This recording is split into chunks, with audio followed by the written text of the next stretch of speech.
Welcome class 12th। बेटा last video में हम पोटेंशियल एंड इक्विपोटेंशियल सरफेस के बारे में हम कर चुके हैं। ठीक है, आ जाओ आज की क्लास में हम स्टार्ट करेंगे capacitor and capacitance. Quick revision करेंगे, ज्यादा डिटेलिंग नहीं करेंगे, 1 मार्क क्वेश्चंस के लिए तैयारी करेंगे। आ जाओ सबसे पहले पढ़ते हैं व्हाट इज कंडक्टर। कंडक्टर क्या होते हैं बेटा? वो substance which can easily allow electricity to pass through them. इतना तो हमें पता है ही, ठीक है ना। Conductors have a large number of free charge carriers which are free to move inside the material. ठीक है, कंडक्टर के पास क्या होता है? Large number of free charge carrier होते हैं जिसकी जो क्या करते हैं मटेरियल के अंदर क्या करते हैं, मूव करते रहते हैं। ओके, अब basic electrostatic property of a conductor. अब देखो एक चीज समझो, कंडक्टर को अगर हमने किसी एक्सटर्नल इलेक्ट्रिक फील्ड में रख दिया, मान लो कि ये मैंने कोई इलेक्ट्रिक फील्ड लगाया, ठीक है, प्लस माइनस, और यहां पे मैंने किसी चार्ज कंडक्टर को लाके यहां पे रख दिया, ठीक है, तो क्या होगा? कुछ प्रॉपर्टीज हैं इसकी। देखो, inside the conductor electric field is zero, क्योंकि सारे के सारे चार्जेस जो होंगे वो कंडक्टर के सरफेस के ऊपर आ जाएंगे, तो अंदर की तरफ चार्जेस हमारे पास क्या होंगी? जीरो। अगर अंदर चार्जेस जीरो होंगी, भाई क्यू इनसाइड क्या हो जाएगा of a conductor is zero. कब होगा? जब उसको किसी एक्सटर्नल इलेक्ट्रिक फील्ड में हमने रखा हुआ है। ठीक है, अगर क्यू जीरो है तो हमारे पास इलेक्ट्रिक फील्ड खुद ब खुद क्या हो जाएगा? जीरो, और वी क्या हो जाएगा? कांस्टेंट, यानी पोटेंशियल क्या हो जाएगा? कांस्टेंट। ये 3 बातें आप याद रखिएगा, बाकी मैंने यहाँ पे डिटेलिंग में लिखा हुआ है। देखिए, inside a conductor electric field is zero, ठीक है। At the surface of a charge conductor electric field must be normal to the surface at every point. भाई जो इलेक्ट्रिक फील्ड होगा वो कैसा होगा? Must be normal to the surface at every point. Okay, the net charge inside the interior of a conductor is zero. अभी भी तो बताया भाई, नेट चार्ज कितना होगा कंडक्टर के अंदर? कितना हो जाएगा? जीरो। और जो एक्स्ट्रा चार्जेस होंगी, ये एक्सेस चार्जेस होंगी, वो कहां पे आएंगी? On its surface. कहां पे आएंगी? On its surface. ओके, तो ये वाला पॉइंट भी आप यहां से नोट डाउन कर लीजिएगा। बाकी रिटर्न पार्ट जो है ना, वो आपको डिस्क्रिप्शन बॉक्स में या कमेंट बॉक्स में आपको दिखने को मिल जाएगा। ओके जी, आ जाओ। Potential is constant with in and on the surface of the conductor. Conductor के अंदर और कंडक्टर के सरफेस पे पोटेंशियल क्या रहेगा? कांस्टेंट। इस पे न्यूमेरिकल आ सकता है 1 मार्क क्वेश्चन का। आइए इसके बाद आता है electrostatic shielding. What is electrostatic shielding? बेटा शील्डिंग का मतलब होता है प्रोटेक्ट करना, किसी चीज को प्रोटेक्ट करना। ठीक है, it is the phenomena of protecting a certain region of space from external electric field. ठीक है, तो दिस इज इलेक्ट्रोस्टैटिक शील्डिंग। ये कौन से फिनोमिना पे बेस्ड है? It is based on the fact that the electric field vanishes inside the cavity of a hollow conductor. कोई hollow conductor है, उसको अगर हाई इलेक्ट्रिक फील्ड में हमने रखा हुआ है तो उसके अंदर कोई चार्ज बचता नहीं है। चार्ज कहां पे आ जाते हैं? ऑन द सरफेस आ जाते हैं। ठीक है, और इसी प्रोसेस को हम क्या बोलते हैं? इलेक्ट्रोस्टैटिक शील्डिंग बोलते हैं। ओके जी, आ जाओ। अब आते हैं अपने मेन टॉपिक कैपेसिटर या कंडेंसर पे, दोनों ही नाम से जाना जाता है। ठीक है, वो पंखे के अंदर वो सफेद सा डब्बा लगा हुआ दिखता है ना? हाँ भाई, पंखा देखा हो भाई, आपके घर में इलेक्ट्रिक फैन है, वहां पे जो एक व्हाइट कलर का एक डब्बा सा, सिलिंड्रिकल डब्बा सा होता है, दिखा है ना? हाँ, तो वही हमारे पास कैपेसिटर या कंडेंसर है। It is a device that store electric charge and hence electric energy. ये वो डिवाइस है जो इलेक्ट्रिक चार्ज और इलेक्ट्रिक एनर्जी को स्टोर करता है, यानी कि जब हमें बहुत सारी इलेक्ट्रिसिटी की इकट्ठे जरूरत पड़ती है, ये चार्ज, स्टोर किया हुआ चार्ज सर्किट में दे देता है। ठीक है, ओके। कैपेसिटेंस क्या होता है बेटा? कैपेसिटेंस जो होती है वो कैपेसिटर की कैपेसिटी होती है, यानी कितना चार्ज स्टोर कर सकता है कोई कैपेसिटर, कितना चार्ज स्टोर कर सकता है। ठीक है, अगर हमारे पास कैपेसिटर की कैपेसिटी कम होगी तो कम चार्ज स्टोर करेगा, ज्यादा कैपेसिटी होगी तो ज्यादा चार्ज स्टोर करेगा। तो कैपेसिटेंस क्या होता है? Capacitance of a capacitor is the ratio of charge. भाई मैथमेटिकली हम कैसे दिखाते हैं? Ratio of charge and the potential to which it is raised. Okay, तो actually Q is directly proportional to V. Proportionality हटेगा, क्या लगेगा? सी लगेगा। समझ में आ रहा है? Q is equal to C V, तो सी यानी capacitance of capacitor is equal to Q by we.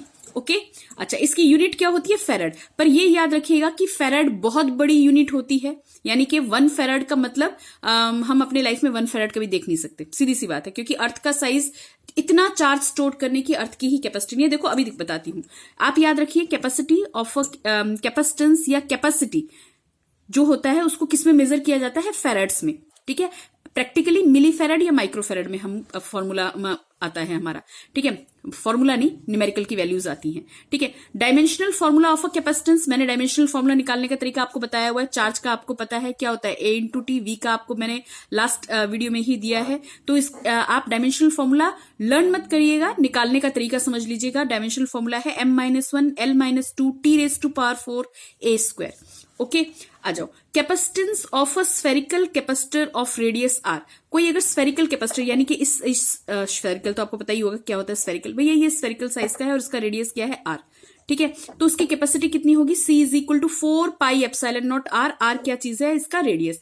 तो अर्थ का रेडियस कितना होता है, अभी देखो अभी एक मजेदार चीज आएगी। देखिए अर्थ को हम स्फेयर मानते हैं तो उसकी कैपेसिटी भी कितनी होनी चाहिए, C is equal to 4 pi epsilon naught R, क्योंकि अर्थ को एक बहुत गुड कंडक्टर मान के चलते हैं हम। तो क्या होगा, हाँ, taking earth to be a conducting sphere of radius 6400 kilometre, इसकी कैपेसिटी कितनी होनी चाहिए, अर्थ की कैपेसिटी क्या करने की, चार्ज को रखने की कैपेसिटी कितनी होनी चाहिए भैया, C is equal to 4 pi epsilon naught R, ठीक है। देखो 4 पाई एप्सिलॉन नॉट यानी कि हमारे पास कितना होगा 1/9 इंटू 10⁻⁹। भैया 1/4 पाई एप्सिलॉन नॉट की वैल्यू कितनी होती है, बार बार तो करवाया हुआ है, 4 pi epsilon naught is equal to 9 into 10⁹। बस इसको रेसिप्रोकल में कर दिया 9 इंटू 10⁹, और रेडियस ऑफ अर्थ कितना 6.4 इंटू 10⁶। ओके, सब काट पीट के जो बचेगा वो आएगा 711 माइक्रोफेरेड। यानी आपने क्या समझा कि कैपेसिटी ऑफ अर्थ को अगर हम देखें तो बस इतनी ही कैपेसिटी, ठीक है। ओके, तो जो कि हम ये कह सकते हैं कि भैया अर्थ का रेडियस अगर 1.5 गुना ज्यादा हो जाता है, यानी अर्थ का रेडियस 1.5 टाइम्स अगर ज्यादा होता तो शायद 1 फेराड का हम कैपेसिटी कंसीडर कर सकते थे। आइए, capacitance of an air field parallel plate capacitor. अब आपके कोर्स में एक स्फेरिकल कैपेसिटर का है, एक पैरेलल प्लेट कैपेसिटर्स हैं, ठीक है। तो पैरेलल प्लेट कैपेसिटर उनकी कैपेसिटी कैसे बढ़ाई जाती है, एक अनचार्ज कंडक्टिंग प्लेट के पास दूसरा एक चार्ज प्लेट के पास एक अनचार्ज प्लेट लाके रख दो, हैविंग सम सेपरेशन D। तो इस केस में जो कैपेसिटी आती है जब एयर फील्ड हो दोनों के बीच में, यानी दोनों प्लेट के बीच में, C is equal to epsilon naught A by D। A क्या है, एरिया ऑफ द प्लेट, ये लाइन नहीं है बेटा, प्लेट है, प्लेट, ओके, एरिया है इसका, ठीक है। तो epsilon naught A by D, A area है और D क्या है, इन दोनों प्लेट के बीच की सेपरेशन। ओके, अब छोटे छोटे से कुछ फॉर्मूले हैं इसमें, फटाफट से देख जाइए। Capacitance of a parallel plate capacitor with dielectric slab. अगर डाइलेक्ट्रिक स्लैब रख दिया, यानी मान लो यहाँ पे एक हमने ग्लास का टुकड़ा या एक पॉलिथीन पेपर रख दिया है ना, तो उस केस में क्या होगा, के डाइलेक्ट्रिक, कोई डाइलेक्ट्रिक स्लैब हमने रख दिया जिसका डाइलेक्ट्रिक कांस्टेंट कितना है K, तो उस केस में हमारे पास C कितना हो जाएगा, K से इंक्रीज कर जाएगा।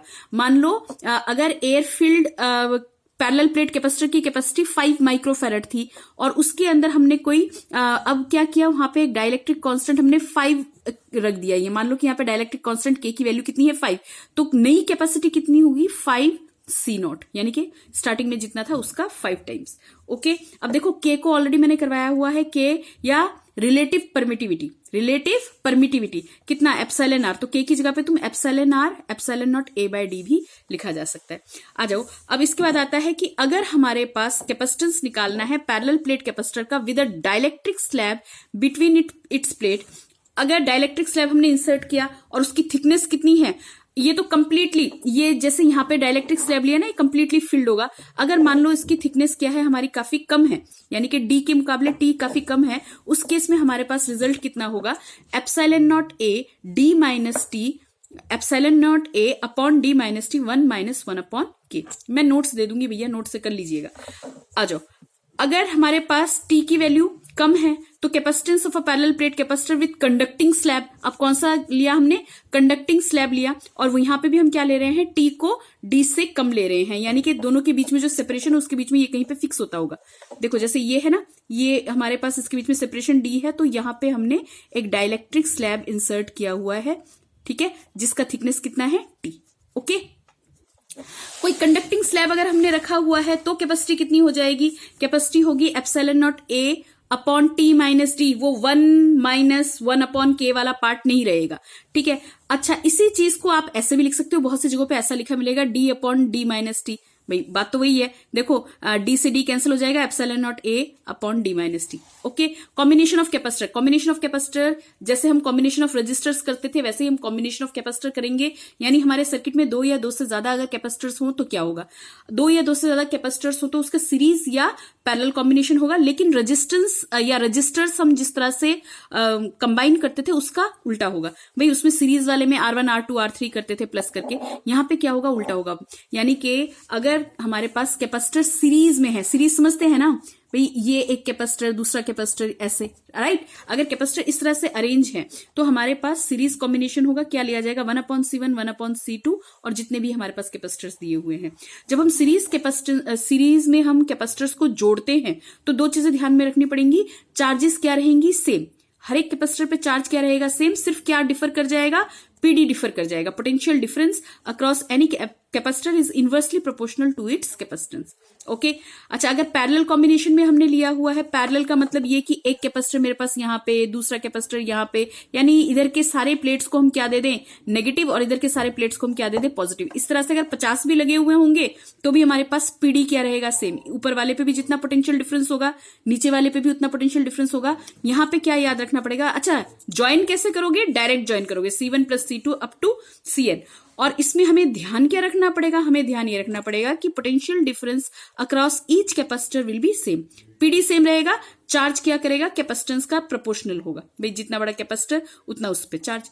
ओके, अब देखो आगे, अब आ जाओ बात करते हैं कॉमन पोटेंशियल की, बहुत जल्दी से खत्म करने वाले हैं इसको। अगर दो capacitors charge to a different potential are connected by a conducting wire, ठीक है, दो हमारे कैपेसिटर्स हैं, उनके बीच में हमने कंडक्टिंग वायर लगा के हमने इसको क्या किया, चार्ज करने की कोशिश की, तो इस केस में कॉमन पोटेंशियल आ जाएगा। और कॉमन पोटेंशियल कितना होगा, V = total charge upon total capacity, यही तो फॉर्मूला हमने अभी तक पढ़ा है, ठीक है। Total charge Q1 + Q2, total capacity C1 + C2। भाई इस पे न्यूमेरिकल्स होंगे और न्यूमेरिकल मैं अगले वीडियो में लेके आऊंगी, ठीक है, ये वाला तब तक याद करके रखना। Q1 C1 V1, Q2 C2 V2 upon C1 + C2। अब जब चार्जिंग होगा तो कुछ लॉस ऑफ एनर्जी होगा, हालांकि total net loss of energy नहीं होगा, लेकिन जो लॉस ऑफ एनर्जी हमें दिखेगा, नेट लॉस ऑफ एनर्जी नहीं होगा, मैं पहले बता रही हूं, ठीक है। लॉस ऑफ एनर्जी जो हमें दिखेगा वो कितना दिखेगा, डेल्टा U = U1 - U2, कितना आएगा, 1/2 C1 C2 upon C1 + C2 within a bracket V1 - V2 का होल स्क्वायर। भाई यहाँ पे 1 वाला पहले लेना, U1 - U2, यहाँ पे C1 + C2 और इधर क्या है, V1 - V2। 1 वाले पहले होंगे, 2 वाला पहले मत रख देना, फॉर्मूला गलत हो जाएगा। ओके, अब कितना एनर्जी स्टोर करता है कोई कैपेसिटर, हमने कहा कि कैपेसिटर वो डिवाइस होता है जो इलेक्ट्रिकल एनर्जी स्टोर करता है। कितनी एनर्जी स्टोर करता है, U = 1/2 CV²। भैया डेरिवेशन नहीं आने वाले, फॉर्मूला आने वाला है, अब इसके 1 मार्क क्वेश्चन भी हम करेंगे अगले वीडियोज में, ठीक है। 1/2 QV और क्या आ जाएगा, इसका दूसरा फॉर्मूला हमारे पास ये भी हो सकता है, Q²/C। रख के देख लो, V की वैल्यू रख के देख लो, C की वैल्यू रख के देख लो, ये दोनों फॉर्मूले आपके फिट बैठेंगे, ठीक है। आइए, एनर्जी डेंसिटी यानी energy stored per unit volume, ठीक है, इसको हम स्मॉल u से दिखाते हैं, energy stored per unit volume = 1/2 ε0 E²। Okay, ठीक है, तो इतना आप याद करके रखिए बेटा। इसके साथ आपका कैपेसिटर वाला सारा ये पार्ट खत्म हो गया है। होपफुली आप लोग सारा समझ गए होंगे, जो नहीं समझ में आया होगा प्लीज मेरे को मेंशन कीजिएगा। ऑल द बेस्ट और अच्छे से प्रिपरेशन कीजिए।